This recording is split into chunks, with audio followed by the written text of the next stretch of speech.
Demonstration করতে হাজির হয়েছি। এখানে আমরা অন্তর্বর্তী সরকারের যে চট্টগ্রাম বন্দরকে বিদেশি কোম্পানি ডিপি ওয়ার্ল্ডের কাছে তুলে দেওয়ার উদ্যোগ, সেটার প্রতিবাদ জানাতে এবং সেটার বিরোধিতা করার জন্য আজকে এখানে হাজির হয়েছি। আমি আমার বক্তব্যে যাওয়ার আগেই এই ইসরায়েলের এবং ভারতের দোসর ডিপি ওয়ার্ল্ড কোম্পানি এবং তার কমিশনভোগী দেশীয় যারা দালাল, যারা বাংলাদেশ সরকারে বসে সরকারের পাওয়ার অ্যাবিউজ করে এই বিদেশি কোম্পানির কাছে বাংলাদেশের সবচেয়ে লাভজনক বন্দর চট্টগ্রাম বন্দরের লাভজনক টার্মিনাল নিউ মেরিন টার্মিনালটিকে ডিপি ওয়ার্ল্ড কোম্পানির কাছে কনসেশন নিজে দিয়ে দিতে চাইছে।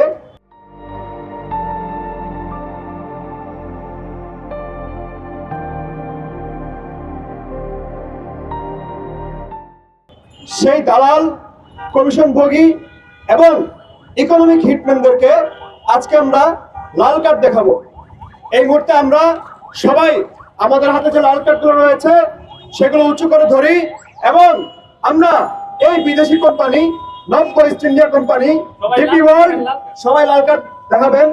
এই ডিপি ওয়ার্ল্ড এবং যারা বাংলাদেশি দেশীয় দালাল, যারা তাদের হাতে এই বন্দরকে তুলে দিতে চায়, যাদের সুইস ব্যাংকে অনেক টাকা ঢুকবে, যারা নিজেদের ব্যক্তিগত স্বার্থের জন্য দেশের স্বার্থকে জলাঞ্জলি দিচ্ছে, যারা জনগণের স্বার্থকে দেখছে না, যারা সুদূর ভবিষ্যতে বাংলাদেশকে অর্থনৈতিক বিপর্যয় দিয়ে ঠেলে দিতে চাইছে, তাদেরকে আমরা লাল কার্ড দেখাই।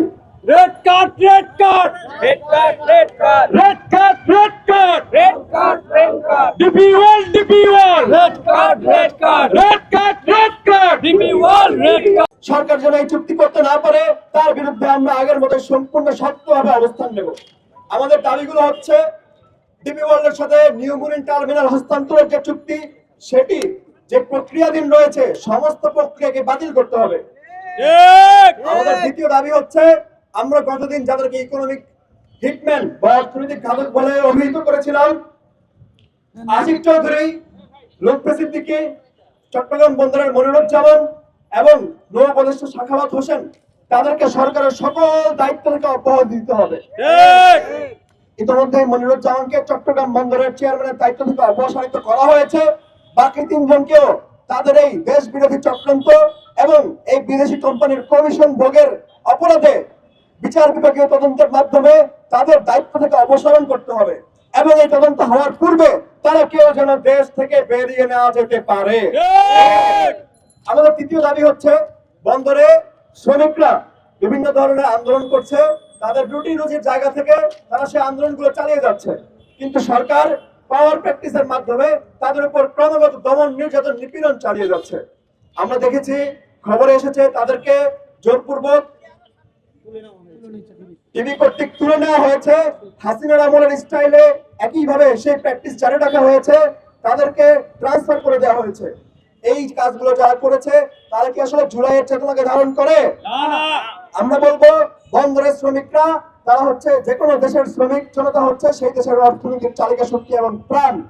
সুতরাং ডিবি কর্তৃক যাদেরকে তুলে নিয়ে যাওয়া হয়েছে আইন বিরুদ্ধ ভাবে, বেআইনি ভাবে, বিচার বিভাগীয় তদন্ত ব্যতীত তাদেরকে অবিলম্বে মুক্তি দিতে হবে এবং তাদের উপরে এই দমন পীড়ন, নির্যাতন বন্ধ করতে হবে।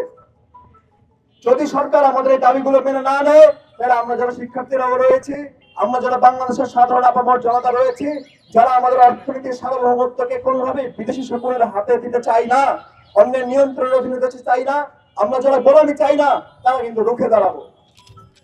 যদি সরকার এই দাবিগুলো না মানে আমরা আন্দোলন আরো তীব্র করব এবং